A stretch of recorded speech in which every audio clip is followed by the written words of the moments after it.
See anybody. Don't see any fresh ones. All right. Then I guess we'll get started. Good morning, everybody. Welcome. My name is Scott Koffel. I live on the east side of the bay, just to the north of the boat launch. As a matter of fact, with our group size it is, if we could just kind of go around the room here and everyone introduce themselves. I'm Steve Johnson with Everclear Aquatic Management. I was hired to do the sediment removal plan, so that's what we'll talk about after a bit here. Stephen Whitmer. I live just down the street from Scott on the east side of the bay, 3 doors from the boat launch. I'm Eastview, both of you guys. Okay. Tad Warner. Jan Warner. Tad lives up the creek. I live down the creek. Yeah. Down by between Bittersweet Bridge and Eagle Point. Relatives? Yeah. Brothers. Brother. Okay. And cousin. Yes, that's Okay. cousin. I used to live on Pierce on the Baugo Bay, which is south. Don't live there anymore, but I still have a big picture. John Fetternuck, I live on beach. Been there for a lot of years. Elaine Novinich, I live on beach. Just down from him on Hey, the Kyle. west side of the bay. Doug Seeger, I live on Garfield. I'm Steve Michaels, Just I never live on thought. Garfield. I'm Dolly. We live right actually where Garfield and. Cool. Thank you all. So in 2023, some residents of Baugo Bay, they organized a meeting, invited the DNR and to discuss dredging Baugo Bay. And a group after that meeting got together and started trying to figure out how to get things done. Dredging had been talked about for decades and decades and decades, and nothing ever happened. And, our group made up of 4 people, myself, Stephen, Scott Hayes, and Adam Smith. And, it's been a learning progress, and some things, we've been advised well. Sometimes you don't know the questions to ask, and we've learned a lot of people along the way, and really got things figured out pretty well. Probably the main thing that we've learned is the Indiana DNR has a lake and river enhancement grant that's called a layer grant that that you can apply for. And if you get that, basically they would pay for 80% of dredging, and then you come up with other 20%. But the process for that is not easy. And this is what we've learned. After the meeting in 2023, as we were trying to get things figured out, and we had filled out an application, we got it turned in a couple weeks after the deadline, and we were denied. Just categorically, you're late, come back next year.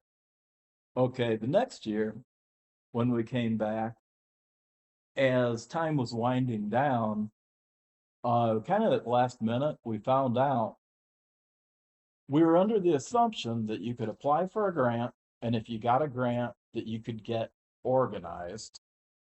And you have to be organized to be able to receive grant money. And in the 11th hour, we found out that no, you had to be organized before. And it was like, oh God, there goes another year. And And we, at that time, went to the town of Osceola and basically asked them if they would be willing to handle the money end of things and we'd do everything else. And they agreed to it.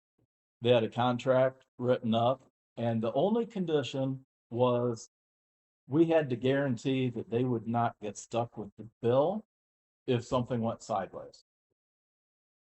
Well, the sediment removal study was $9,400, and I personally signed that contract. So basically, I took on the risk. That is how strongly I feel about this project. You know, so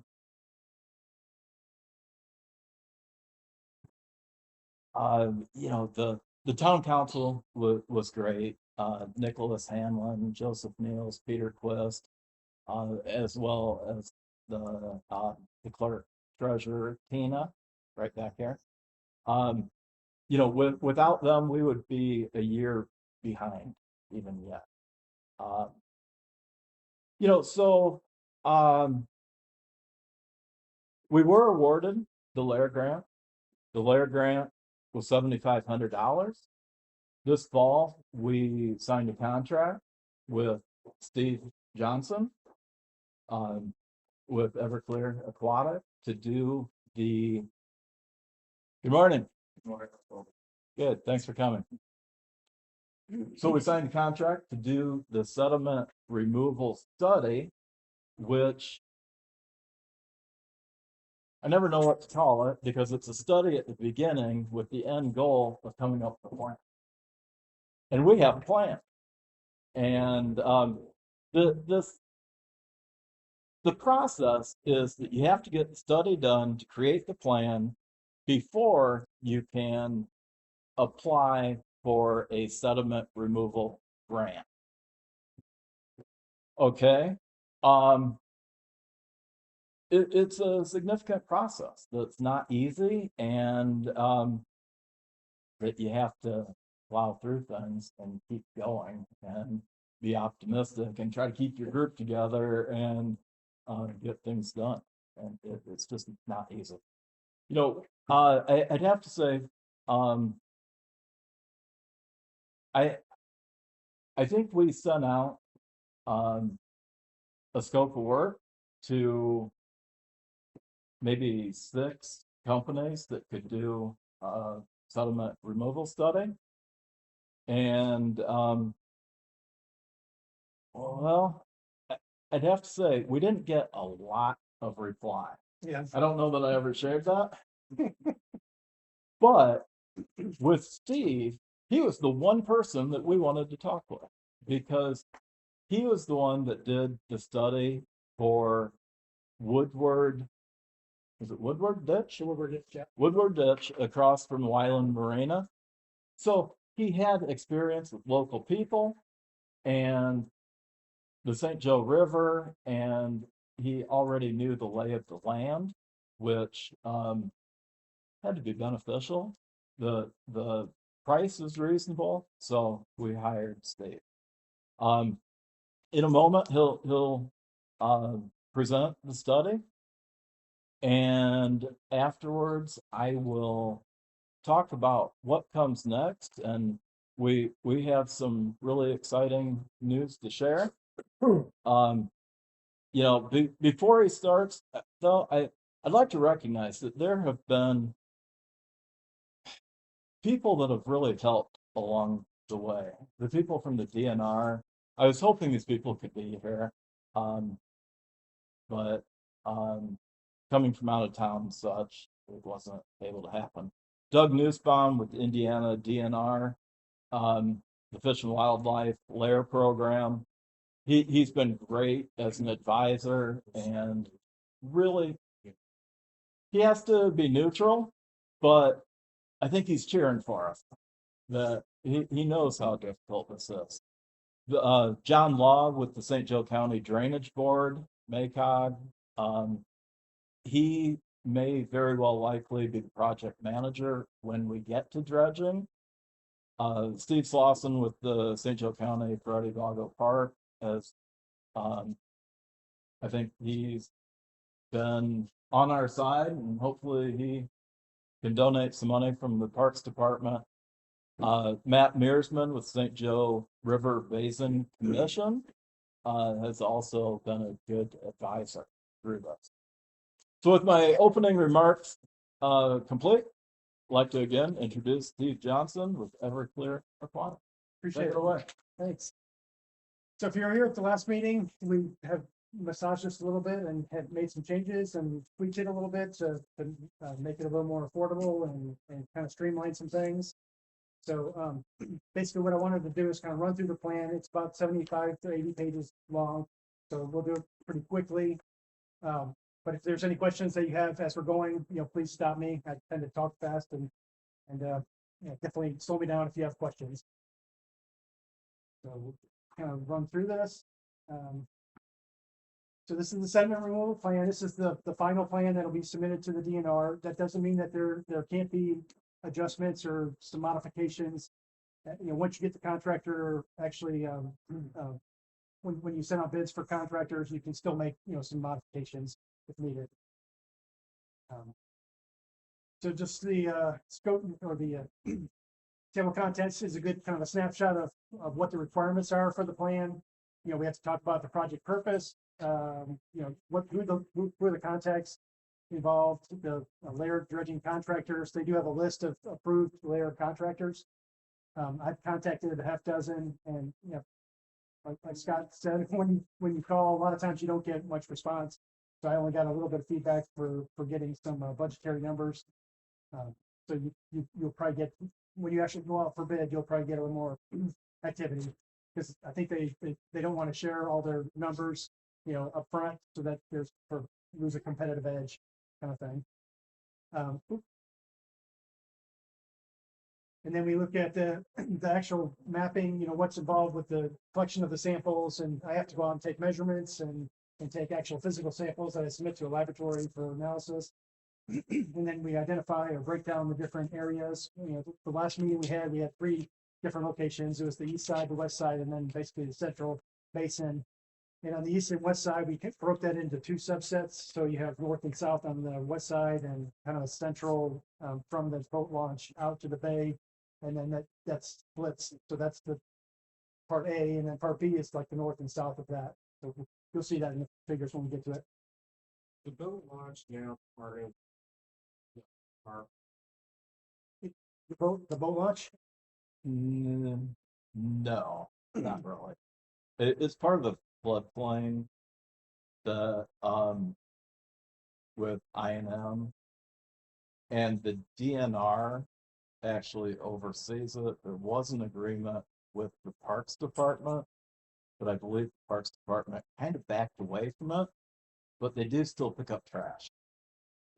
But officially, if there's a problem there, you call the DNR. Put it in. It just I believe it was the DNR that is contracted by INM, that when they put in the dam, yeah, that it was part of the floodplain public access. Can anybody correct me on this? I don't know. Okay. It's a DNR sign that's down there. Is that roughly? the actual boat landing itself was put in by the park department for canoeing and kayaking and rowboating, but they found that it was too far away from that area, so now they just happen to go down underneath the bridge, which isn't safe. I'm sure it's not gonna last, but that was after they built they tried for a while right off the community center. They've got a dock down there that tried doing that. The people had to carry their kayak, come up with the barn. So it just, they haven't come up with a good program. Does that answer your question?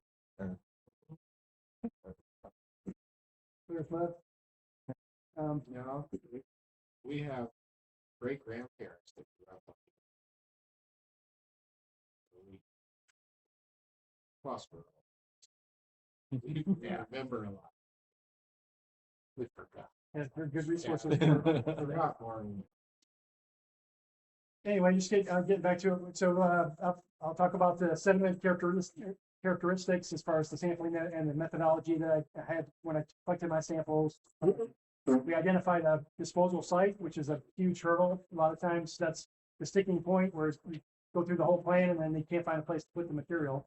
So you guys are way ahead of the curve for that. So that's great. And then we'll talk a little bit about permitting. The permitting for this site is a little bit different than like a lake.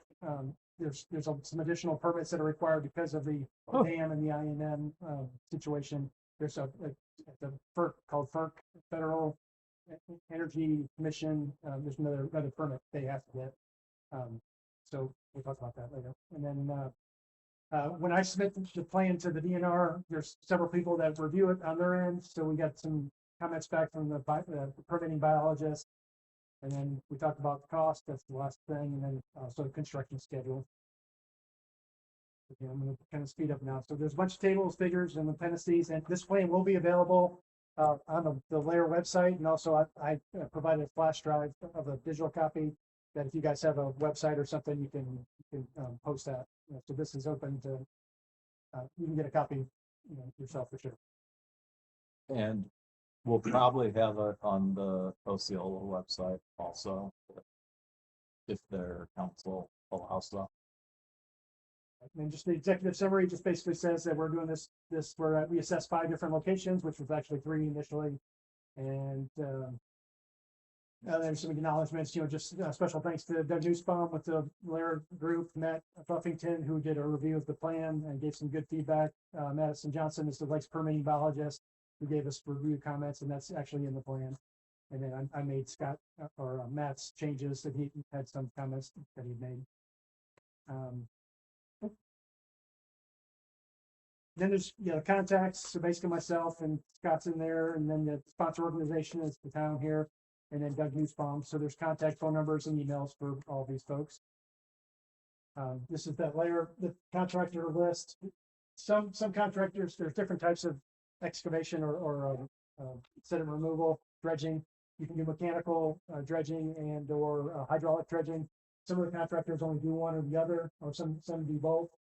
And I think I contacted 6 that I know do mechanical, because that's kind of the way we're leaning for this project, just because we don't have a close disposal site. And then McCullough in the center is the one that gave me numbers back. The others are, I didn't get much feedback from the others, but anyway, I'll point out the ones so you guys can contact the ones that are appropriate for doing the type of dredging we're going to do. And then just a description of the area. The bay is roughly 43 acres, minus the excluding the islands. And then basically talking about the Baugo Creek is what feeds into the bay, and then the bay into the river. And then those are the 5 locations. So I have a figure that will show which ones are which, but we broke it out to the 5 different locations. And then we have the disposal site, which is about 108 acres. We won't use the full thing. It'll just be, a couple acres where we'll bring the trucks in, and they'll dump it there on the property, and then let that dry out, and then they'll grade that out once it's had time to dewater. And then this is just a USGS topographic map. Shows where the bay is at, and then the subset map there's just shows the county and northern Indiana, north central Indiana. This is a orthomosaic aerial. I'm also a licensed drone operator, so I flew over the whole bay. It took 500-600 photos, and that composites into an orthomosaic. It's very high resolution photo, so which would probably be something that'd be worthwhile doing in the future, throughout the project and going forward. Because then you can see, and I'll show you all the Google aerials here in a little bit that shows you can really see the areas that are growing and the changes over the years. And then this is how we ended up breaking it out. So it used to be the east side, west side, and then the central side, and we did a subset. So basically phase 1 is we're looking at site 1A on the west side and site 2A on the east side. And then phase 2 would be site 1B and site 2B, it's north and south there. And then we got a little pushback on from the DNR on what areas they'll allow for site 3, but that would be a future phase. And there's time to figure out exactly what the scope will be on that. And then public involvement, it just shows that we have to have at least, they asked for 2 meetings, so this is the second of the 2 meetings. So we had one on December 5th and one on today. And then just basically the process of collecting, we collected like 500, I think it was 550 or somewhere in the range of 500 manual sample points where we went through the bay, and we basically have a PVC rod that's graduated. And you stick that down onto the top of the sediment, and then you write that number down, and then you push the rod down to the bottom. And normally when we're dealing with lakes, that would be like the natural bottom is when you get that bottom. But because it's sand and you have flowing water coming through here, a lot of the areas were pretty, packed sand, just from the flow, and all the fines are being removed with the flow of the water. So the natural bottom is a little bit difficult to tell in this situation, but at least we know what our starting depth is for all the different locations. And then I also use a real high precision GPS system. It's called a GNSS receiver. And I have exact locations of where each of those places were sampled. And that information is provided in an appendice. And then I also use a sonar on the boat. So I've got a Lowrance, it's the highest, the best one that they got out. Now it's the HDS model of Lowrance depth finder. And basically I can run sonar and I collect that data, and then I put that into some software, and it's able to produce nice depth maps, which is pretty handy.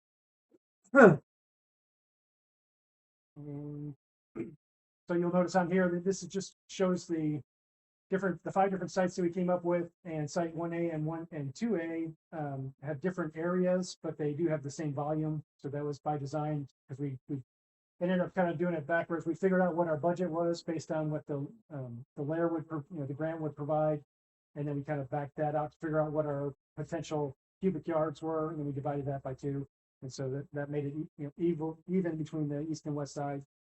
So it's about 4,500 cubic yards for that first phase for both sides, and about 9,000 cubic yards total. And yeah, it'll be down to about 5 feet.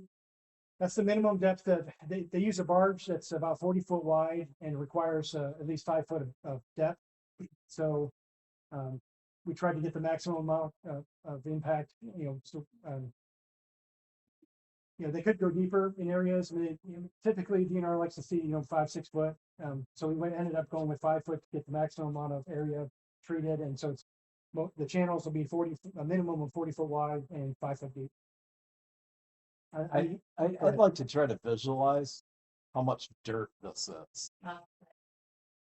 I believe this building, I'm going to guess it's 81 feet long by 81 feet. And if you put all the dirt in the footprint of this building, it would be 81 feet tall. That is a lot of dirt. Okay. And we probably have 10 times that much in the entire bay that we'd like to remove, but we're never going to afford it. We have to focus on what is most important and start whittling away at it. Yeah, I think I figured 9,000 cubic yards in an acre. It would raise an acre by about 6 feet. So that's a fair amount of dirt. And this just talks about what we talked about already about using the rod and taking the measurements, the methodology of collecting the samples. And then once I've collected all my manual sample points, then I also come back and take a 3-inch PVC pipe, and I ran that down into the sediment, put a cap on it, and then I yank that up, and then that vacuum keeps that dirt in the tube, and then I shake that out, and then I use that, I submit that, and it gives me a good core sample from top to bottom to get to the lab. And then we run samples for metals analysis, which is required by the DNR through their scope of work. And then I also do nutrient analysis, because that's, if we put it on a farm field, that's good information for the farmer to know what the nutrient value is of that. And in this case, it was mostly sand, is what we were looking at. It's just a map showing all each of those little spots is where we get the manual sample points. Some of the areas that are a little bit up in here, that's, where that vegetation was so thick. Couldn't really get it up in there, so we just kind of did the perimeter and kind of interpolated what that center area was. But we got a pretty good sampling across the board, some good information there. It took it clear down to the end to where the dredging would happen. And then from all that information in the sonar data, I take all that and I put it into the software, and it helps me out by generating a depth map. So it shows, the different areas. Obviously on the east side, it's super shallow up in there. And then we're super shallow, where all that vegetation is. And then this is kind of like breaks it out to each individual site, kind of has a snapshot of what is involved here. So site 1A is 1.43 acres. There's about 2 foot of sediment that would come out, and about, like we said before, it's about 4,500 cubic yards of material. Site 1B is just a little bit bigger. It's 1.47 acres. That's 5,400 cubic yards of material.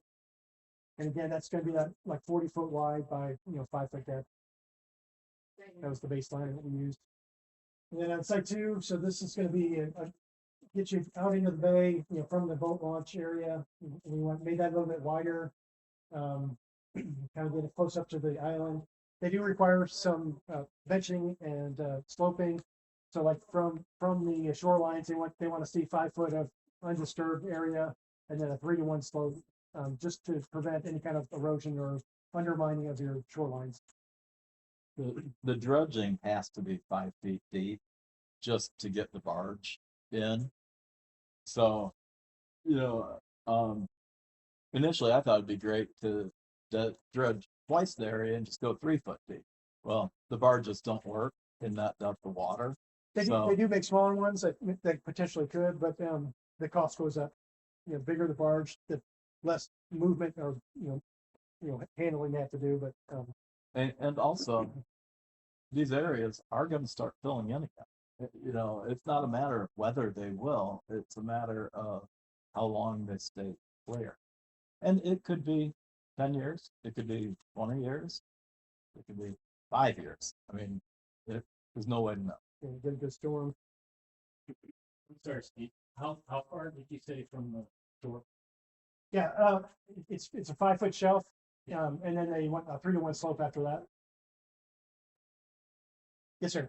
You mentioned removing sand.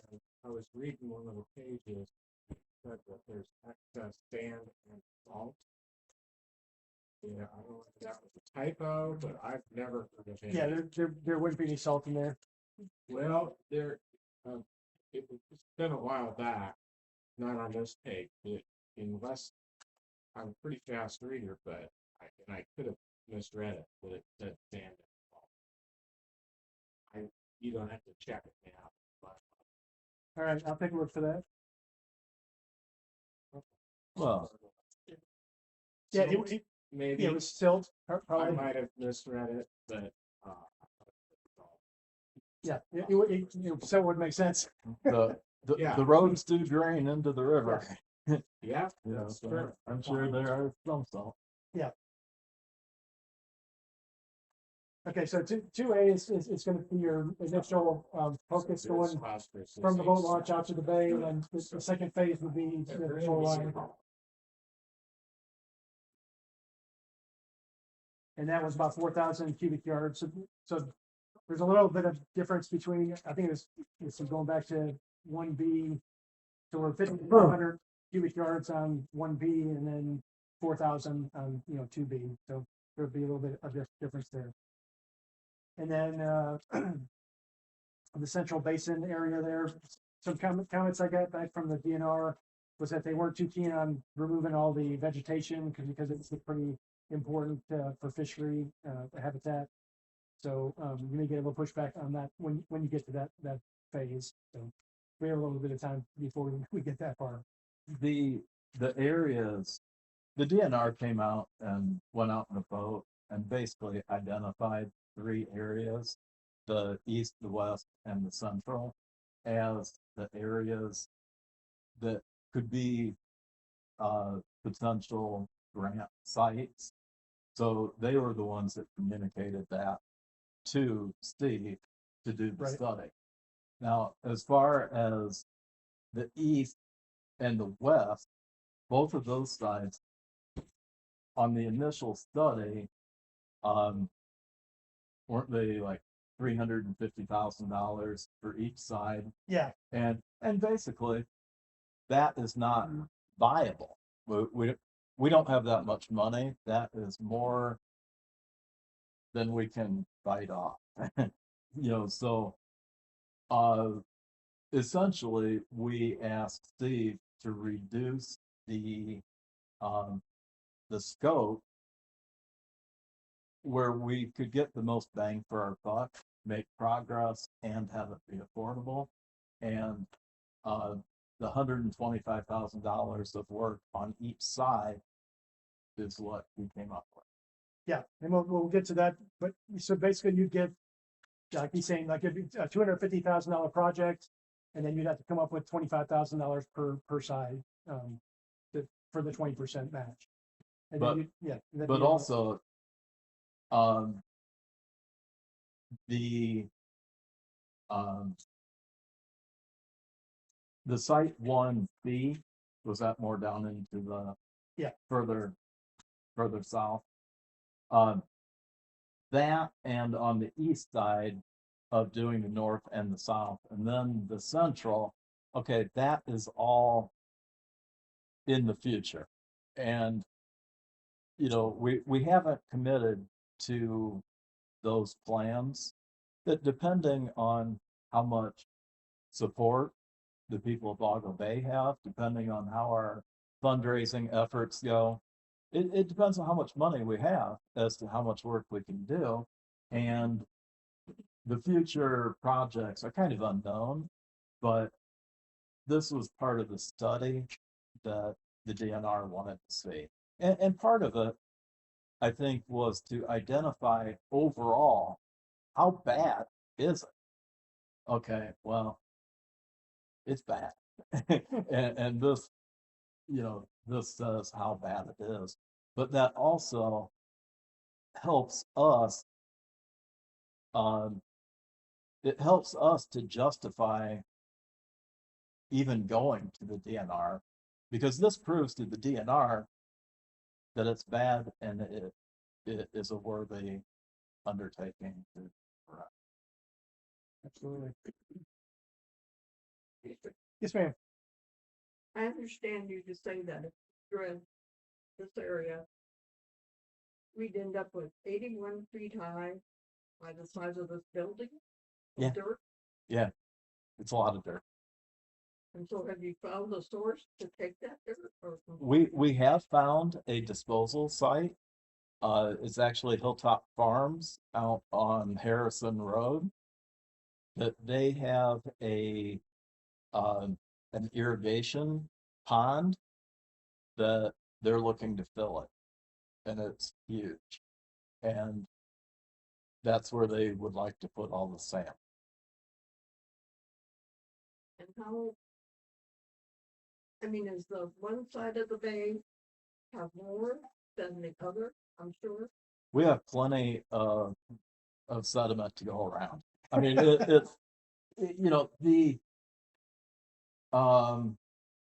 can I come back around to that? Let me come back around to answer that a bit. And then I just threw these in. This is not actually in the plan, but this is a good kind of a history of what Google Earth images that I was able to pull up. So this is back in 1998. So you had, and there might have been some flooding at that point. I don't know, but there's still no vegetation on the west side. And over time, that's 2003. And then 2005, you still have very little vegetation. You do have some islands forming there. You can see each area is growing, and you can see the vegetation on the top. That little spot there, you can see in the next three it grows each time. And that's continuing to grow. That was 2017. I'm sure it's much, wider now. 2019, pretty clear one, that's probably in the winter time. 2021, 24. And then this was the aerial that I took. And that's just kind of blown up a little bit. And then in comparison to 2005, so this is 20 years of change. And you get the whole island system now on the west side, and then the peninsula on the east side is continuing to grow, and this whole area is, obviously this will continue to grow as that flow comes through, and that area is definitely expanding.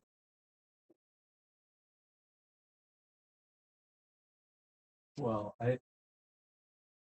correct me if I'm wrong, but this area was completely open and it became little tiny islands there everywhere. And this area up here is gonna do the same thing. Almost certainly. Yeah, it's really Would shallow you- now. Yeah, I mean, it's shallow and that's the natural progression. And it's something that,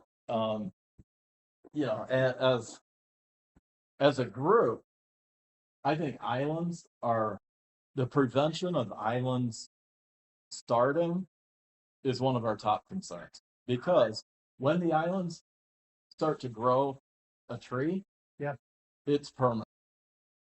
And, I'll say, I saw this peninsula that it was back here. So the boat launch is there and this ended here. So that was a little sandbar. And it's like, oh, sandbar. Okay, well, we had the storm around 2015. And all of a sudden the sandbar went way out there. And it's like, oh, wow.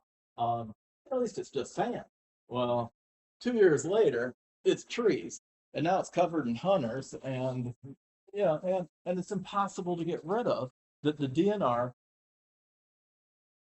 as soon as it's growing trees, it's a habitat for wildlife, and there's no way it will ever disappear. So that's top priority. Prevent islands from ever showing it, or have emergency funds set aside. So if a sandbar does become an island, to address it quickly before trees start growing. Yeah. Question, DNR, want to avoid vegetation. I think all those bullet points, be bad. At least 50% of them. I mean, they make structure, really big structure, standard. Yeah, it's a cycle. Which makes it vegetation. So what do they mean when they say vegetation? Is it the tree or is it the really? Because they're not native. They're nothing native. Actually, Steve has a thing or two to say. Yeah, they are native to the area. They may have been introduced to the bay, which is probably the case, or from what I'm hearing from people. But it is native to northern Indiana. And what is the name of It's this? an American lotus. Can't touch them. Mainly because of the fish habitat. They create a lot of protection for fish species in there to produce. Right, I mean, you get it, And but the DNR is here to protect. and I'm absolutely. Yeah, So what I'm saying is, there's at one point, you're gonna have a area for lily pads, and then we're gonna have none. I think the lily pads that might, if we do want those to be taken care of, that's gonna have to be individual. I just, yeah, right, I just think, well, but I just think. There's a lot of them. Can we address it with the DNR now? You can't get a permit to spray weeds. They have to give you an approval. There's an approval process with that. And you can also treat in front of your pier 625 square feet or a 25 by 25 area. And That- that's without a permit. Dredging some of that, Yeah, That- and being allowed to dredge some of that, we address it now. As- Like, wouldn't that be good, like 50%? As far it's as pushback on it. Uh, And more of us that do that. I'm right. as far as the American lotus, Lotus. it's a concern, and it's definitely a future area of study. Right now we have a lot of things on the plate, and and that's not currently on our scope of work of the immediate plans. But Can you go back a slide? to the that's picture? that's not to say, I mean, I we're, also we're think not happy about it, and Right. we definitely plan on getting to it. It's just it's not top priority. I think once we get kind of the east and west side stretched out, it can really increase the flow of water from the bottom. And that can kind of push a lot of stuff. But you're gonna have to go back to the original creek bed. Or you're gonna have the same damn thing start again. Yeah, I mean, I think you're always It's gotta gonna be be, dredged all the way to Snake Island and back past that. To open up the east side and the west side. You can't open up there one second. It's easy. We'll need to. Well, they put that darn cut next to the island when they dredged that area back at the Lions Club. And it continued there and it cut the main creek channel off, and that's where all the sediment comes. Yeah, there was a really large tree, and Mhm. a lot of flow on the east side for the longest time. Yeah. Tad, thanks for coming. You know, I'll mention when we first started talking, you know, I'm not a water flow expert. And I thought, you know, right now there's a creek on the east, one on the west, and one up the middle. And I thought, well, you know, maybe it would be a good idea to actually choke off the one in the middle and have all the water flow on the outsides.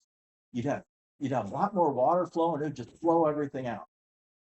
Okay, well, that's risky because you could have a big storm and all of this water comes flying down here and hits the shore and erodes out this entire shore and all these houses fall into the river.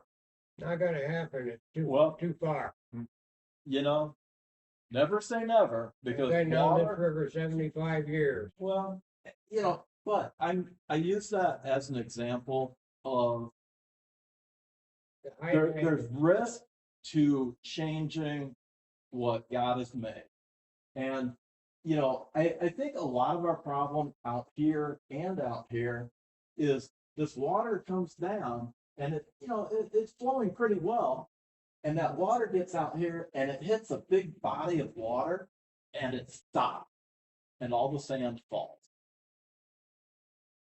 Because the whole bay doesn't flow. You know, this flows like crazy, but the bay is pretty stationary. And just when the creek water flows down, all that sediment falls where it's at. I do know, I heard a comment that this area right here is choked off. It used to be open, and maybe there was I was told by someone that lives here that it used to be open, and essentially this area got a lot of sediment, and they might have dredged the area, dredged that in the 80s. and they thought that closing it off would stop sediment from settling in that area. So sometimes are you better off with more flow or less flow? Because, you know, the water doesn't really flow here and then flow back up. This is probably a pretty stationary body of water. And, you know, from that standpoint, are you this area over here, are you better off with a lot of flow or a relative small amount of flow? And I'll say, I don't know. And it probably depends on a lot of things. Steve, do you have any comments on yeah, On that? I'm not a hydraulic expert either, but, I think we could spend way too much time debating like why Yeah. this is happening and what's gonna happen, but you block off flow. It's kind of foolish for the road to take right now. We need We need to kind of get it dredged so more islands don't start forming, and then as a group, we can come together and start really diving in why this is happening. Yeah, I and think what that's could an we do important thing to try to identify what the source is or how to mitigate upstream. Agreed. And it's so important to make progress Yeah, and to get things underway. And I mean, that just just having the sediment removal study, this is progress. I mean, we haven't started moving dirt yet, but this was the requirement to start moving dirt. And we have more progress than we've ever had before. And it makes sense to do the study ahead of doing the dredging, because now this is basically a bid spec to the dredging contractors to say, this gives them all the information they need, volumes and disposal site and, estimated cost and different methodology for them to use as their bidding packet, essentially. Colin? Back in the day, they did dredge 5 years ago. And I don't think I've talked to anybody back there, but I wonder how it's worked for them. Are they getting back to having a lot of sun back there? There's Or 4 are to they 5 getting a lot foot more? back there in the dredging area. Huh? There's 4 to 5 foot in the dredging. they're having problems right now where access, where that bayou goes into the creek right now, that's closed now. So they got a big sandbar right where they fall their boats now, that they can't get through. So I think instead of sediment kind of flowing through that area, giving them access, now they block that up, created no flow going back through there. So now sediment builds up right where they've been trying to access. And I've seen That wise is I've seen about 4 boats just get stuck there. Try to pull. So I don't think what they did necessarily helped them. And They part of and what- I don't believe Yes. that was, They're all part. Yeah, it's all. I don't think that dredging done was a very big scale or probably it probably One of the wasn't owners done just went exactly. back up. They kind of pulled out a lot of money, right. Yeah, They just did it from the shore. yeah, he just did it from the shore. And they redid all the owners kind of. yeah, that was all small beforehand. Well, I know since that dredging was done, our property has shrunk considerably as far as the depth of the water. Okay, and that's good information to know. That's all we can really collect data, we can test it, and we can get info back and see how that's gonna relate and try something new. But knowing that. Definitely. This part is just talking about the samples that were taken. So we collected 3 different samples. East, so the east is the east side, west the W is the west side, and the C is central. And the metals analysis, there was nothing really shocking there. All soil has some levels of metals in it. So you had some arsenic, barium, and chromium, and lead, but they were all within the normal ranges. So nothing out of the normal there. And then again, east, central, and west for the nutrient analysis, and shows that your nitrogen, phosphorus, and potassium. In a normal range there. Yeah, well, it was probably a little bit on the lower side because it's like I was saying, it's mostly sand. There's not a lot. There wasn't a lot of the muck materials or the like. A lot of times when you have leaf breakdown or vegetation breakdown, and it builds up, more carbon type material. You have a little bit higher nutrient load, but this being sand, it was a little bit on the lower end.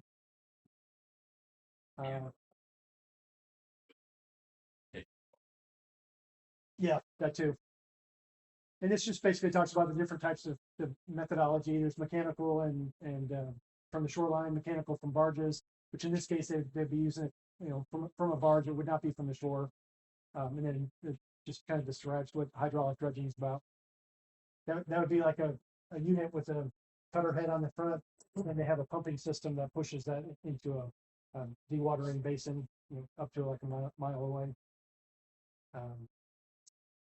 And then this just talks about we're electing to go mechanical and kind of what the process is as far as the permitting, sequence of events there. And then this is the land disposal agreement is with I can't remember what the farm is. Hilltop Farms. Hilltop Farms, the Schwarb family. They have a 106 acre parcel that they're gonna allow us to put the material on. And it's just a Along map. Harrison Road. Yeah, that's, sorry, you're sideways there, but it's Harrison and here, that Blackberry and Harrison. This just talks about what the contractor has to do when they take the material, if they take it and just plain apply it. If they disturb more than an acre, they have to get some permits, and that puts up silt fence, and if they do the hydraulic dredging, this also talks about that, and what the method is, and how they have to contain that, and the sloping, and just some more technical stuff for them. And then as far as the permits go, there is a permit that's at the end of the plan. It's this state form 42946. It's a Department of Water permit application for construction in a floodway. And basically you check the box for that. And then when you submit that they automatically, through a process of this Indiana programmatic general permit, they will issue it to the Corps of Engineers and IDEM. One of the people that reviewed the plan noted that if it's in a stream, that process doesn't automatically happen, and you have to call the Corps of Engineers and IDEM directly for those. So I wasn't sure if we didn't have this comment wasn't on the last plan at Woodward, so I'm not sure if the bay, this bay is not a stream. So I'm assuming that maybe if we get into the Baugo Creek area, maybe on that 1B west side, that maybe you'd have to contact them directly. But Doug Newsbaum with DNR is super helpful on the permitting side, and he'll walk you through that process. And then as far as that FERC thing, the Federal Energy Regulatory Commission, that can take a while. That can take 9 months or up to a year. So that once you get funded, that would be a process I'd want to start sooner than later. And that Justine Penix is the contact for INM. That she has to actually submit the permit, but she is going to rely on you guys to provide some information. And I've done a little bit of that. I contacted the Historic Preservation. She had no real comments back, and I didn't get back to me. But yeah, you'll want to start that process with her, that discussion with her, once you get funded. Yes, sir. Not the same list of permits that's required to replace seawall. I had the enforcement having to do this, Right. and what I was told by all the others except for that first one that said to take up to a year, took a little over a year for me to get that one. Yeah. But all the other people involved said, once the DNR signs off, you can go ahead and start. Because and I did, because I wanted it done. Yeah. And I got that beautiful embossed permit Right. about a year later, at least 9 months. After you already had it in? Yeah.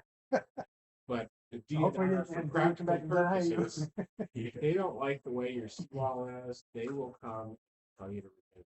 Yeah. And so, Yeah, I would definitely cross your T's and dot your I's and getting and make sure you have the they're the permits in place. enforcers. Yeah. So, Right. So anyway, there's a good list of contact names and numbers at the bottom there you can utilize. And again, Doug will walk you through the whole process. He's real good about it. And then this is the comments back from the permitting biologist. Basically, it boils down to she doesn't want you messing with the plant life, and minimize your the extent of the dredging to the extent you can. But she also does say in there, dredging within Indiana's floodways and rivers is not specifically regulated under any policies or guidelines, which I don't think is true. But I'm sure that there are some regulatory things that, yeah, there's some typos and things in here, and I put it verbatim, which she had written. But basically, it boils down to try to dredge as little as you can. Don't disturb the plant life as much as you can. She has it for all three different locations, and then it's all pretty much the same information. construction schedule, so we're looking at a 2027 start date. We're gonna not try to get in this cycle, just so we have a little more time to get some funding in place. And plus the process with that FERC permit, taking as long as it will. This kind of lays out, you've already submitted for the funding, or you submitted your permit. And in March, they'll announce, what projects have been funded for the next season. And then, basically, selecting the contractor and working with that FERC permit and getting your permits in. And then we were looking at the 2027. They only allow you to dredge a certain window towards the end of the year because of the fish spawn. So it's usually July to December. Sometimes they will give you a little leeway either side of that, but usually it's July up to when the ice is on. And then once everything is said and done, once you get all your soil into the sediment disposal area, you got to get that graded out and restore the property. So on the cost side of things, like I said, we kind of worked backwards with that $250,000 thought with the budget. The numbers that we got from the contractor was that they were going to charge $25,000 just to mobilize to the site. And so we wanted to try to minimize the number of times they had to come back, because that's just like throwing money away. And they have $7,500 prep charge for setting up the disposal area. And then we back those numbers out of our $250,000 budget. And then they're going to charge $24 per cubic yard of material. And then we divided that out, and it ended up coming out to that 4,500. And so we had site 1A as 4,500, and site 2A, east and west side, at 4,500 cubic yards.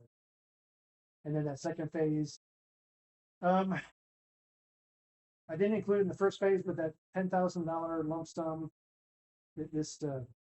that number there, that's this sediment based on, that's basically the compensation for the disposal site if the farmer restores that site on his own, which is a pretty typical number. That was actually pretty fair for the amount of material that's going in there. That may actually come up to the phase one, so that may be money that you'll have to budget into the first phase of the project. Because I think that first phase is probably going to fill up that pond area that he wanted filled up, and you might have to look at trying to find a alternative disposal location for phase 2 and 3.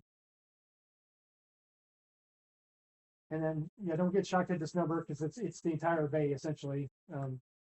So that will definitely be pared down, and like I said, we're at least 3 years out or 4 years out before even getting close to this. I'm sure that the scope on this is going to totally change, and I'm sure that the disposal pricing will change.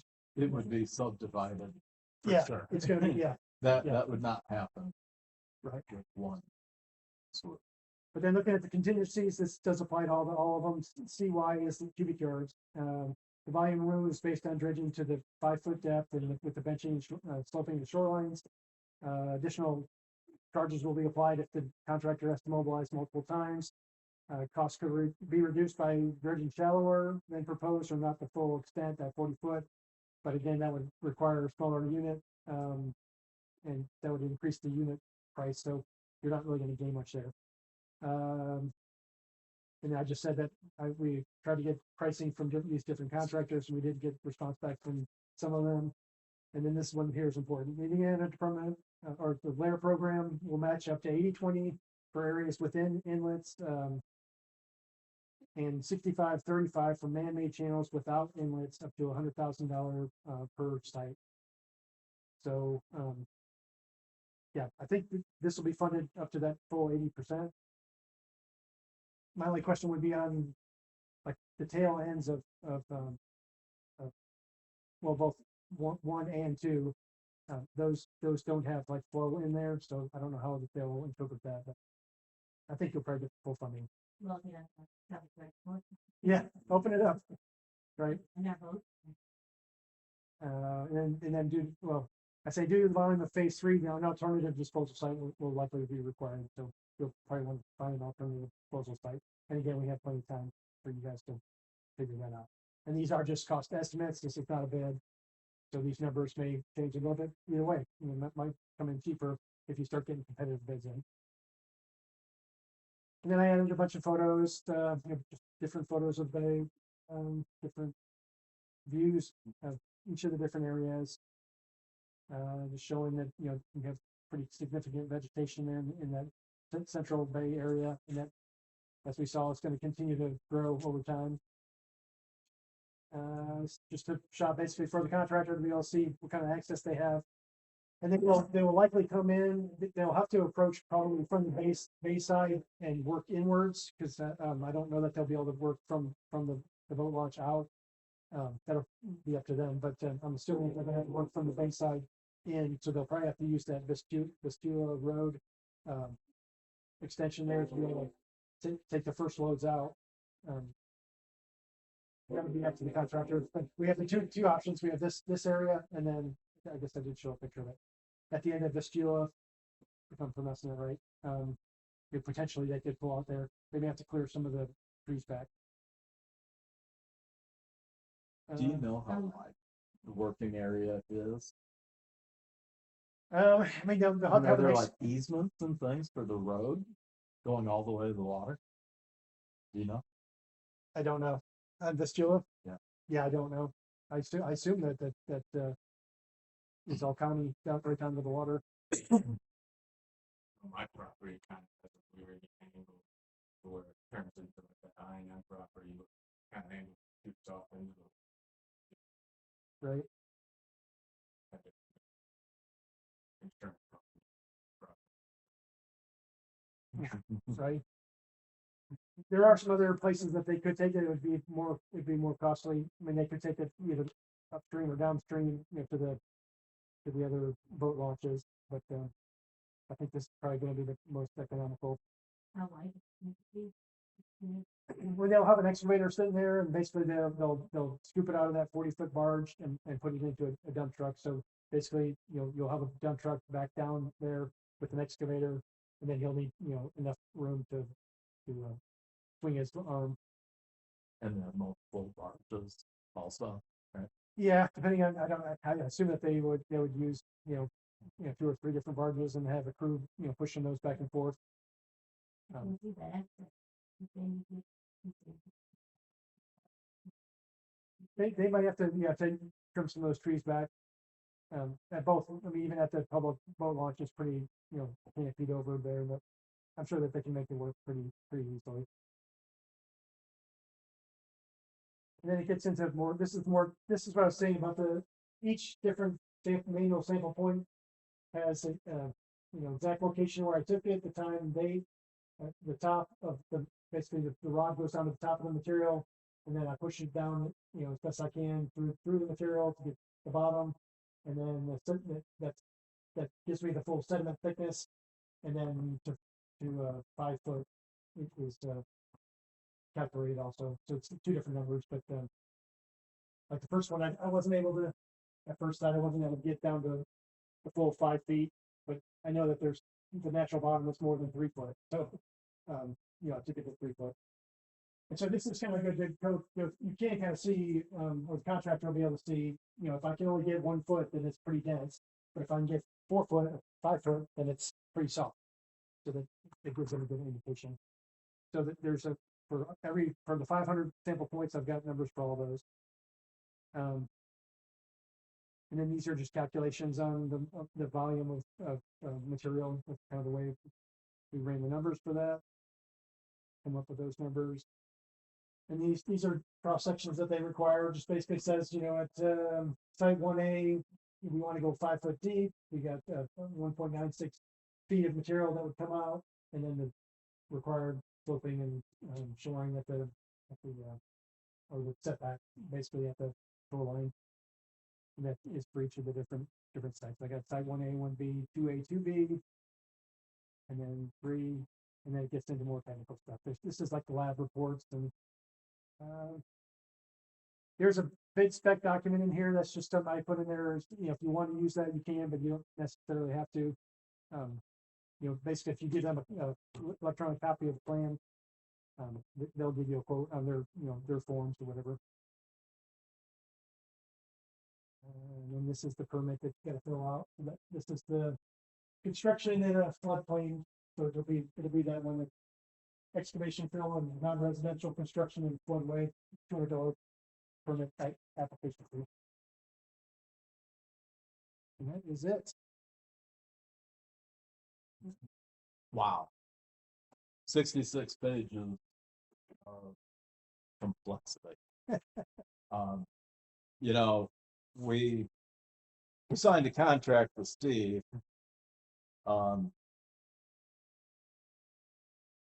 And, when you're considering someone, you never know for sure. Okay, I can say now, it was a great decision. The level of professionalism, the thoroughness, when I saw the replies from the DNR biologist, I was floored that they found anything to even comment on that. I mean, the study that turned into the plan, I think it's the opinion of our group is that we could not have hoped for more. I appreciate that. If you ever need a reference. Thanks. Yeah, thank you. Thank you. Kept forgetting what your role was, like, man, this is so.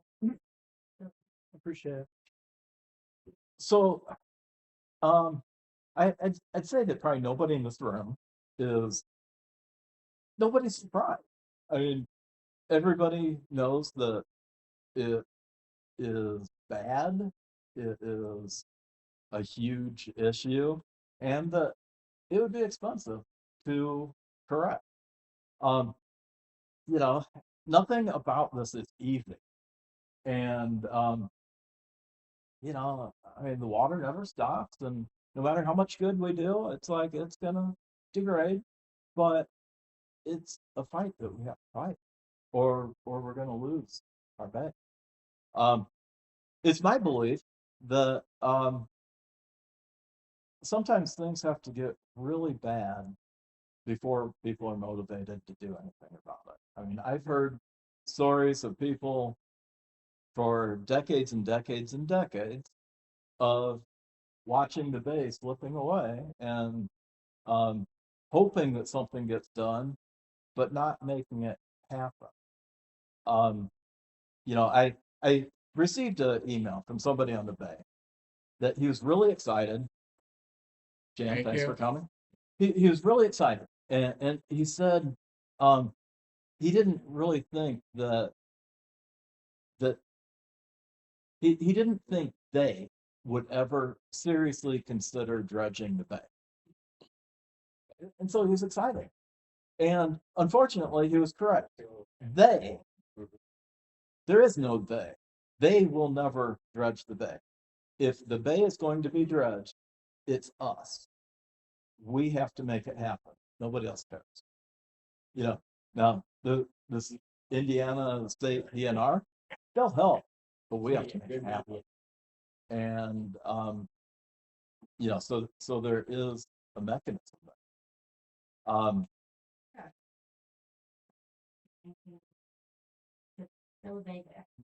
Sure.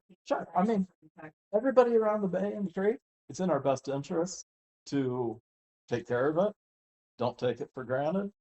And we don't have a choice. We have to do it or we're gonna lose. So the first step to dredging the bay and the creek is the sediment removal study that became sediment removal plan. But beyond that, there are 4 things that we need to do. The first one is to create an organization. Okay, the organization is a nonprofit, and you have to have a nonprofit to be able to receive grants, and it's complex. I mean, to have a nonprofit, basically, you need a board of directors, a board, a bank account, tax filings, insurance, bylaws, and on and on and on and on. It's structure, it's complexity. It is to be organized, recognized, and upstanding. Okay? We have done this. We have created a nonprofit called Save Baugo Bay Inc. This is not easy. Oh my goodness. This is great. The name Save Baugo Bay, it's who we are and it's our mission. And it's something that's very marketable, will be good for fundraising purposes. And this I mean, our hope is that this organization will exist for many decades to watch over Baugo. And it's a great mission. Okay, now this has been difficult. I mean, this has been complex, more than I expected, and more than you can imagine. There was a lot that went into it. We filed for our certificate of incorporation, which is basically bylaws, conflict of interest policies, written consent of board of directors. We filed that with the Secretary of State. We registered as a vendor with the Department of Administration. And we'll register with the state comptroller when we have a bank account so we can receive direct deposit. The IRS, to get nonprofit status, you have to apply for that status. There's a 1023 form, 1023 easy. That is an easy form. Unfortunately, we couldn't use it. We had to use the 1023 long form because the 1023 easy had a revenue threshold of $50,000. And considering that the grant is $200,000 in a year, we didn't meet the threshold for being under 50,000. So we had a form that was 30 pages long of IRS misery.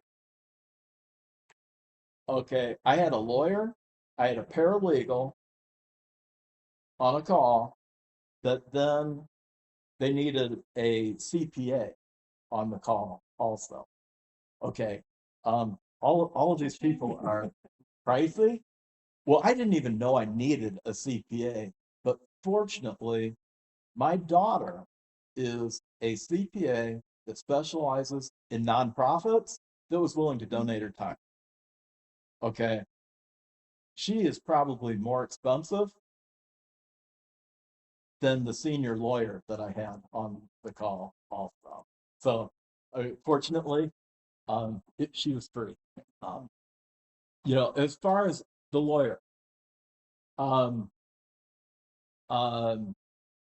we Catherine Gatsimas, I think I'm saying that right. She checked with her lawyer. Her lawyer didn't really do it. I had a lawyer friend that I asked, hey, who is the best lawyer for setting up a nonprofit? He recommended a lawyer that, as it turns out, I knew, and he gave us a discounted rate, and we got a great price. He had also been involved in setting up like the Studebaker nonprofit and other nonprofits around town, and he gave it was a 30% discounted rate. And honestly, this project was much more complex than they anticipated. They anticipated that it could cost up to $5,000. I was afraid that it was going to be twice as much as that. And as it turns out, the final bill hasn't come in, but it looks like it's going to be just under $5,000. So I am very happy because I was scared that it'd be twice as much. As far as all of these filings and things, everything's been filed and approved and registrations, with the exception, we're waiting to hear from the IRS on our nonprofit status. The IRS about 3 months behind, so that part of it is pending. If you're wondering why Baugo Bay has never been dredged large scale, it's because of this, because of the complexity, the difficulty, the money it takes, the uncertainty, the somebody sticking their neck out and spending a lot of time with an uncertain outcome. That's why it's never been dredged before. One other thing, Baugo Creek was a designated creek, and it had a species in there that was on the endangered species list. That's why they couldn't dredge.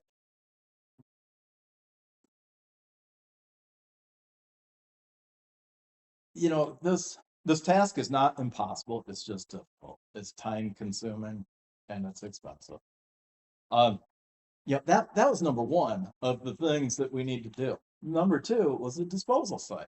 That disposal site was very uncertain, and you have to find a site that's close, that's affordable, that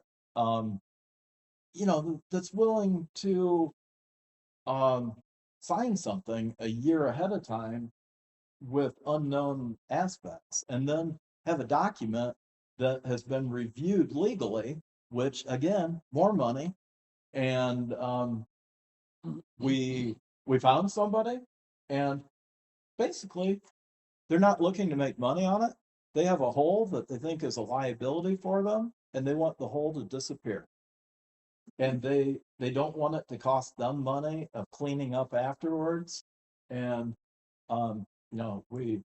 it's a perfect relationship that we and they had been screwed before, so they didn't want that to happen again.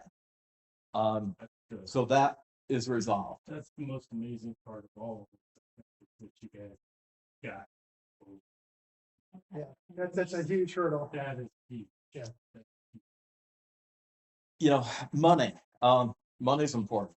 When we get into things, we're going to seek out any money that we can find. It's possible the Parks Department will give money. It's possible there's different groups. I think the Drainage Board might be able to come up with some money, but I am expecting we're gonna have a website for donations. We're gonna probably try to have some kayaking events or something. But in the end, I think the residents are ultimately going to be the most motivated and have the most benefit from this. And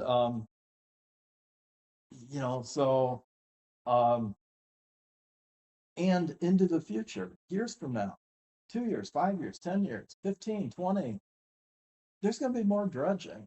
And having the Save Baugo Bay nonprofit set up and in existence, and with a bank account, and with all of these things ready, maybe with some emergency funds, so that if a little island starts, that we can immediately get a permit and get after it.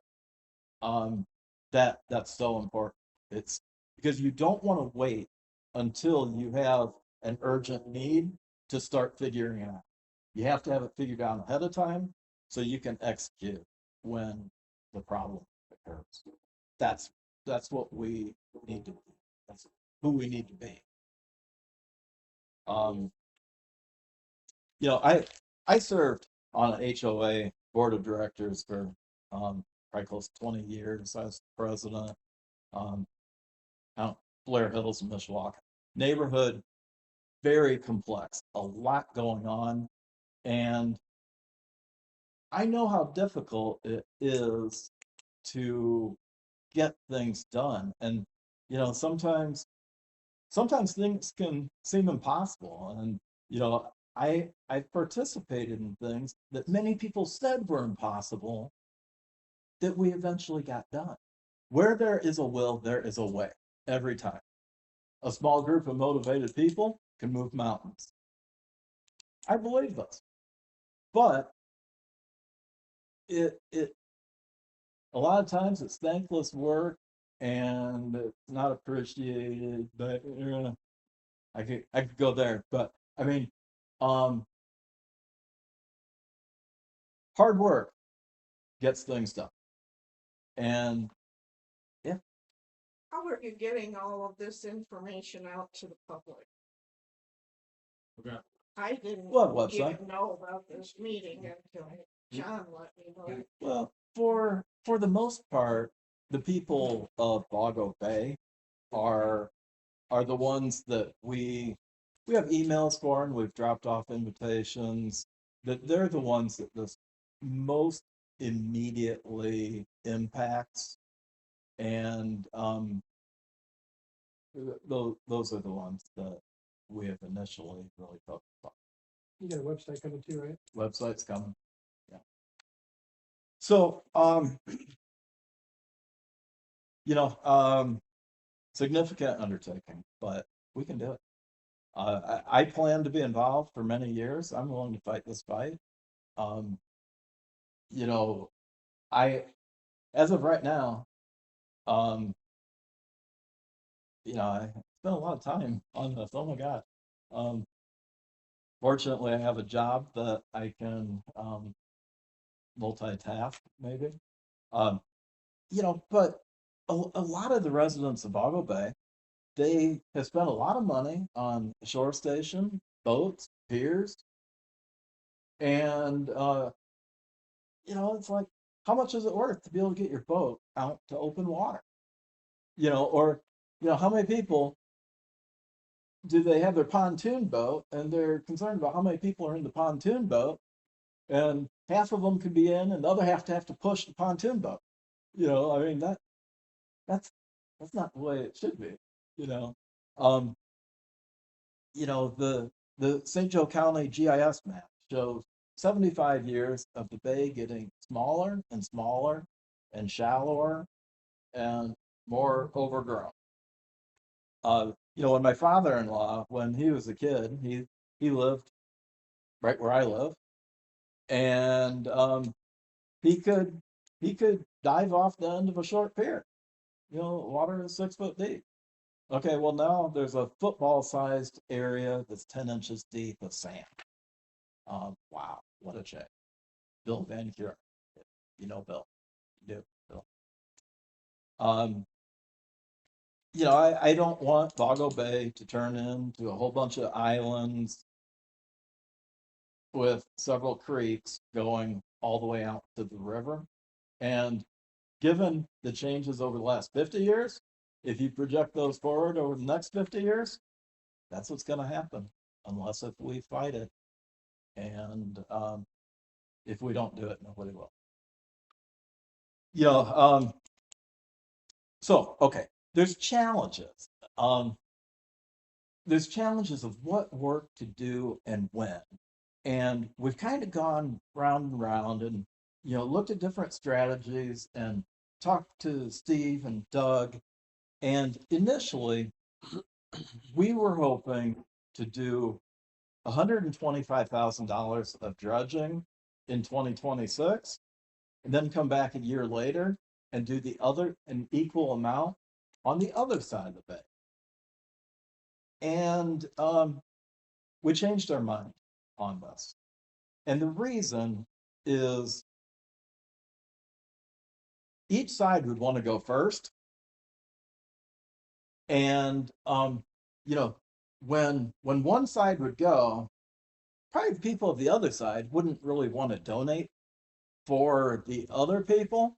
And then as soon as one side gets done, those people, after their immediate needs are met, they might not want to donate for the other side. So by splitting it up like that, you really divide our group.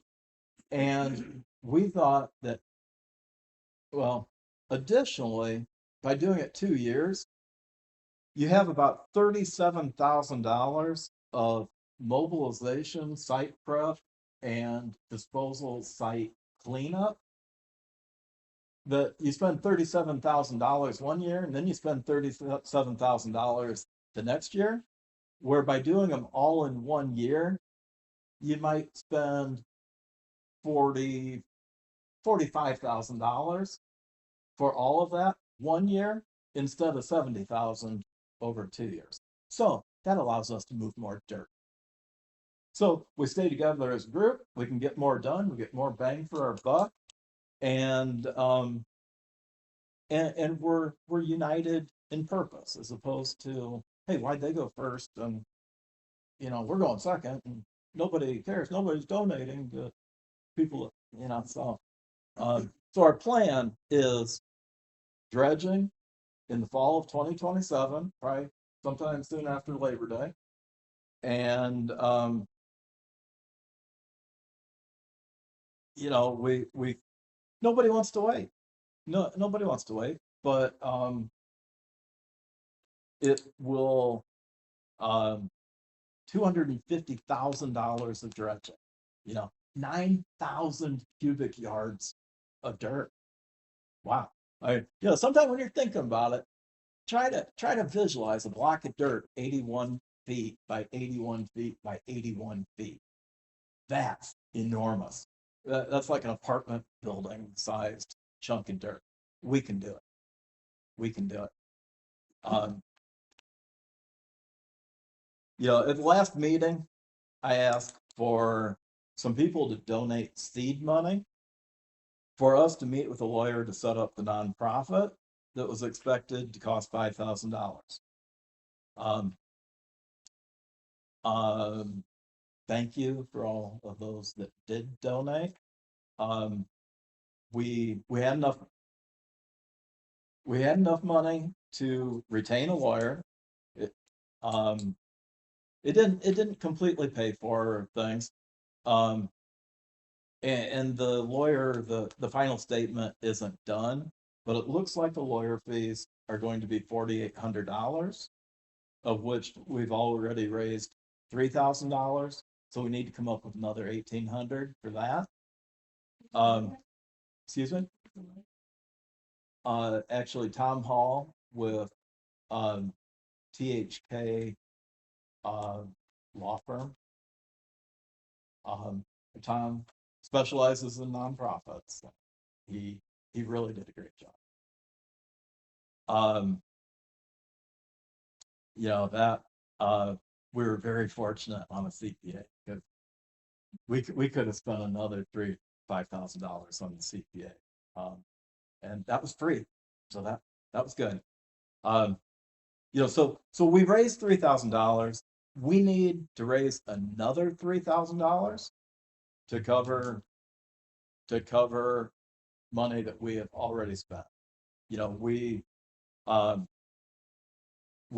a remaining $1,800 in legal fees, and then also with the sediment removal study.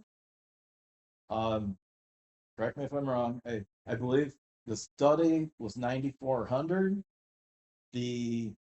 In simple numbers, in the grant was $7,500, and the difference was about $1,870 or so, of which half of it we earned in kind. Back, yeah. So we owe another $937.50. Right. Okay.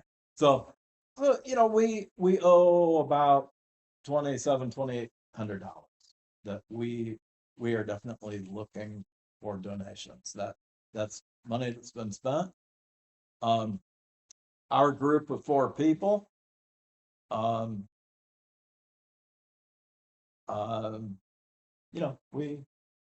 we have assumed the risk, and but we're hoping for broad support. And if anyone's able and motivated, please contact us.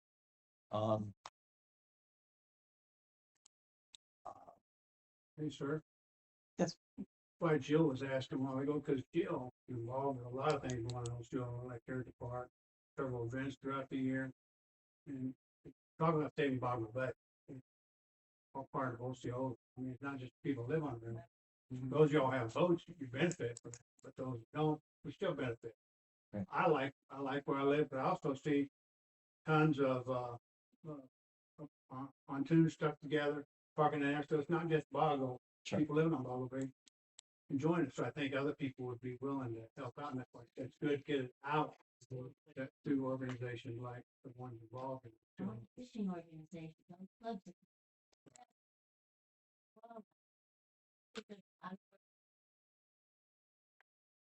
we're going to seek out, we're gonna seek out every funding source that we can and use a website and, maybe have some signs around, Your media is a big key. You need to Sure. get TV and, a lot of those people. Word out. I'm secretary of the Osceola Business Association. So we do the big festival Mhm. in August. And if you guys could have information at that festival, there's a ton of local people that, and I know there is a lot of people who Baugo Bay is in their heart because they were raised here. Right. Yeah. Well, They're look, hard. 4th of July out there too. I mean, it's packed, I mean, thanks to all you people that put up the fireworks and everything. Still, it's pretty awesome. My first year there, I was I did it on Potomac River one time. I thought that was pretty awesome, but first summer here, it was, man, the place was loaded. It was awesome.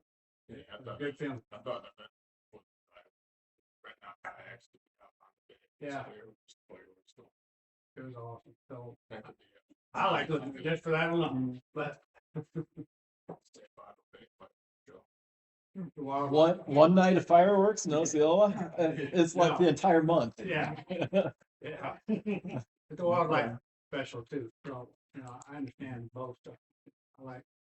I like watching them eagles fly by, it's pretty cool. Absolutely towards it. There is no, I mean. Well, we, the festival of fundraising, I mean, we've had a lot of discussions about different kinds of fundraising. I'll say, as of right now, we have, did I ever say? We have filled out an application for an Indiana DNR sediment removal grant. And that will likely be announced in March, whether we receive it or not. Okay. I am hoping that we're awarded a grant, but I don't know if they're going to award a grant in 2026 for 2027. I think it would help us out from a fundraising standpoint to say, we have the money, help us get the matching funds. That would be very beneficial. But it could very well be that we'll have to apply next year for funding in the same year. Steve, do you have any thoughts Yeah, on that? it's different every year. They go through a process, they get all the applications in and they review them to, determine funding. And that's all on the DNR.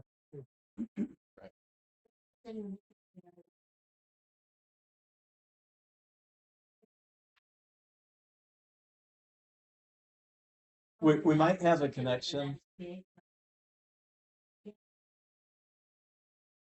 We might have a connection with upper level people at INM, but I wouldn't hold your breath on that. I mean, we're gonna, there's been so much work to do getting to the point that we're at right now.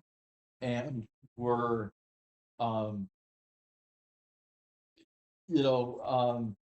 we figure out where to go from here. And, I'll say, as I was preparing my notes, I was thinking that today was going to be kind of a repeat of the last meeting.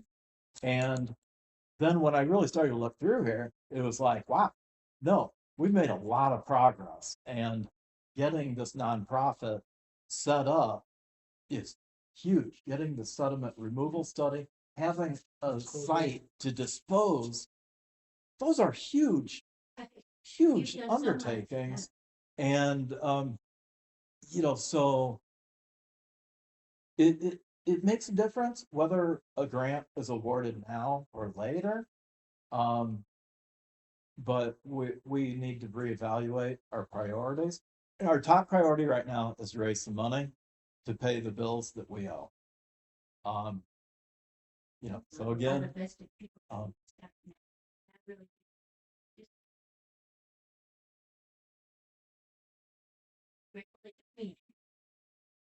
type, uh, most of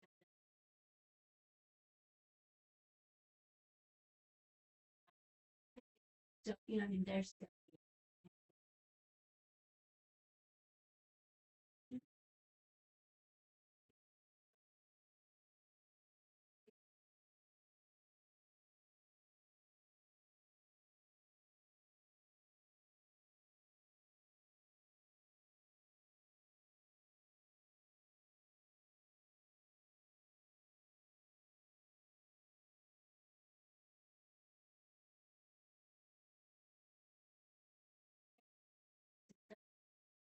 There's opportunity in every,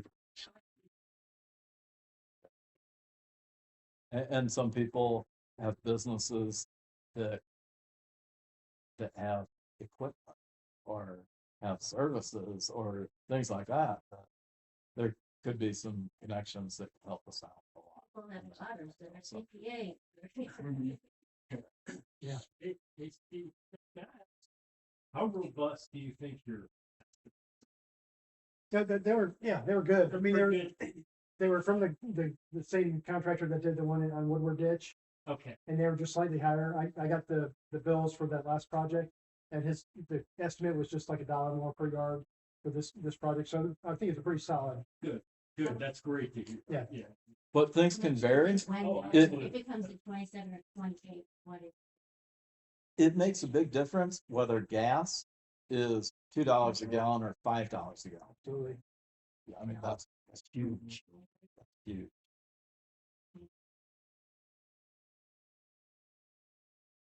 Um,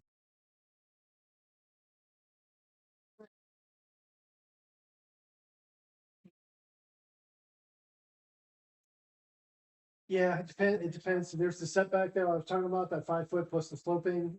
They won't disturb that area, so if it doesn't extend out that far, if they can get them out, that's better. You can probably get a little bit, cleaner towards the shoreline, but I think that they'll probably work outside of the piers. Unless you have one that's really long. Want to take some of that out. Stephen, do you have anything you'd like to add? No, everything's pretty well been covered, and I agree, we're further down the road now, today, than we were a couple of years ago, and we were sitting around the table, scratching our heads, we do this. I do want to mention Scott has done the majority of the lake. He has really poured some time into it. Like he said, he's got the resources to be able to be flexible in his occupation. He has abilities to grab this pen or grab that pen at a moment's notice to take care of details and issues where some of the rest of us on the board can't. These guys have been real good to bounce things off of. I mean, multiple heads are always better than one. And I have a lot of ideas, but sometimes I need to be reeled in too. So, yeah, there's been a lot of meetings and a lot of discussion and a lot of ideas and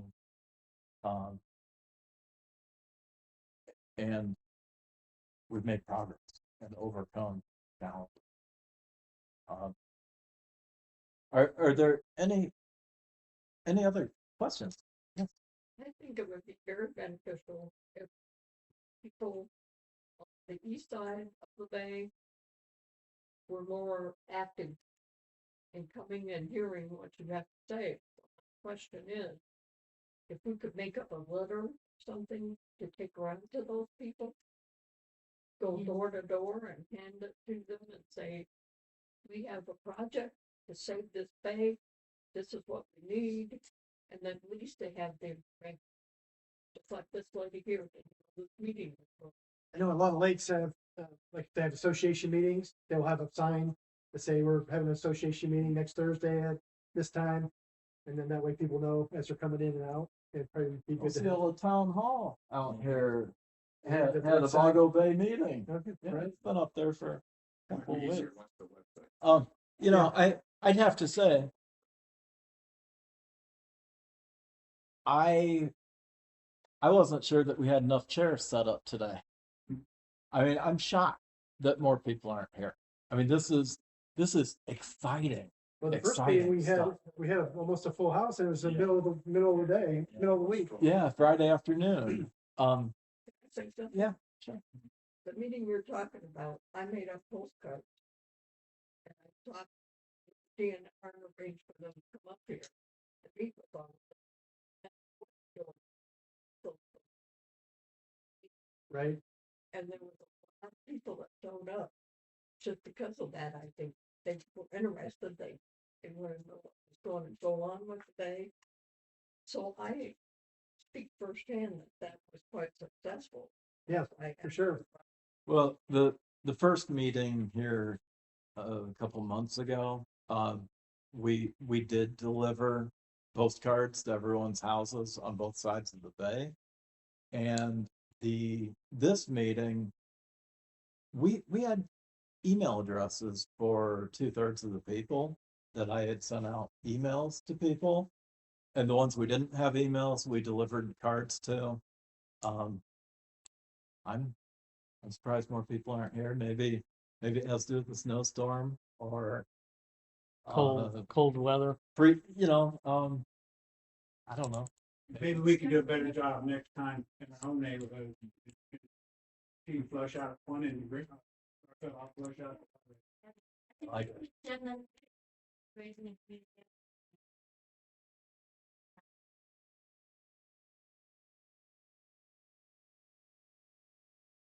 But I'd have to say, I mean, fundraising is one of the core things of what this nonprofit needs to do.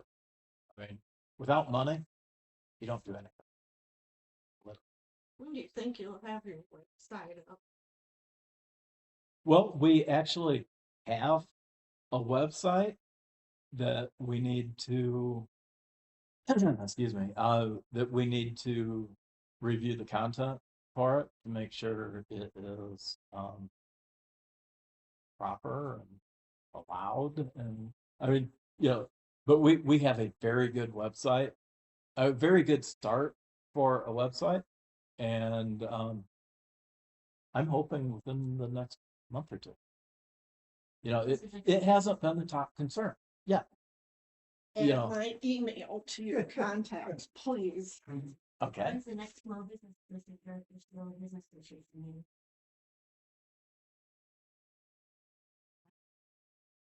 When's the next small business, when's the Osceola Business Association? Did you hear that? She's asking when the next meeting is for the small business Osceola. Currently, we don't have one.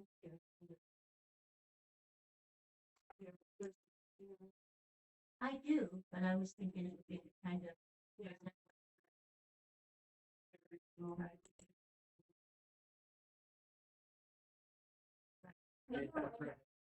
I see people. Well, that's fine.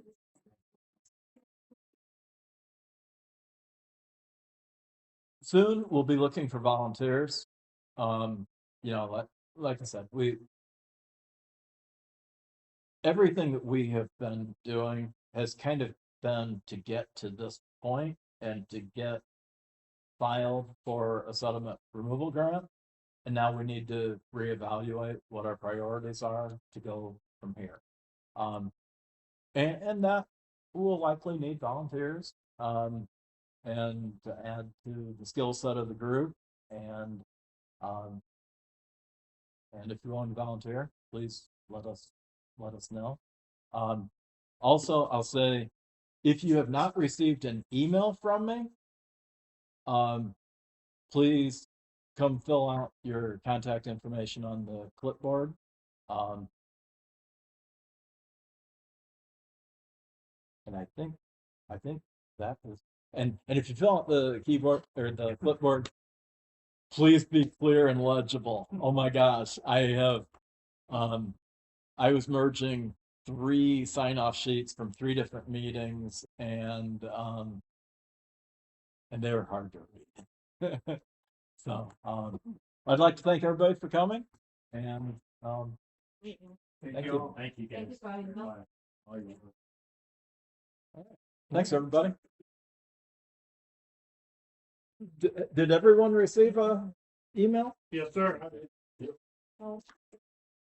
Excellent. I think, For speaking, well, you do, and we get a booth there, I set in on. Right. Yeah. Money from. I think I got your email address Yeah, you think, from like the 2017 meeting sign-off sheet, maybe. Were you there? Yeah. 2017? yeah, well, whatever the first one was, Uh-huh. but you did get it to me, so. You know, you got Right. Think about a QR code Yep. that people could it. click on. Well, I'm thinking about signs around the boat landing. You know, I mean, there's so many kayakers and fishermen and hunters, And if you have. I got time it. to, and they've been used to. You can use that for Brad, whatever you need. take a picture of that. And the other people are new, so I know. What's that? Can I take a picture? Sure. What side? Right, The other side. And then on the other side. Just a second here. But we'll probably go right. And Joe's moving. Isn't that amazing? Good, yeah. Colleen. Price? Fred, you did. I have some. Then the one night, there's that. Not saying enjoy it, but I saw how big that house was. Sorry.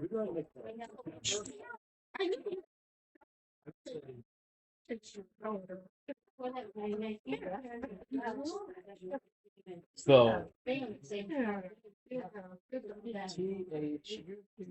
I think this is very. It is. But that, I can't believe it. I don't know, they got my place. That's just one.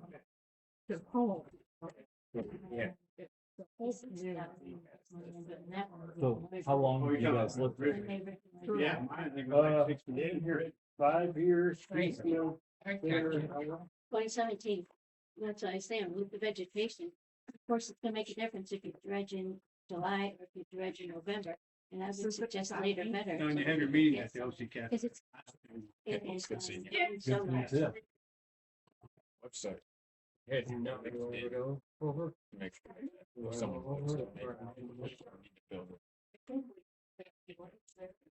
I think you can, y'all enjoy yourself. I had breakfast there before I come to the thing. I mean, I haven't had a lot of time. There's been so many people, and yeah, we got everything You done, know. and then I filled out an make a application, donation. and it said, to receive funds, you must be registered in the state of Indiana. And it's like, Yeah. what is that? What is that? I mean, because it said, you have to be The donation would be made recognized to- by the Secretary of This State time as it wasn't an organization. It's like, Well, is that the Scott same thing? said No. $18. Yeah. And it was like, I Staples, know. they're even too. yeah. But we're, Handling some of the we'll be money having a and meeting giving soon. it to the So town. we'd like to get you over there. Yeah. And so Yeah, far, I've it's like, been oh, God.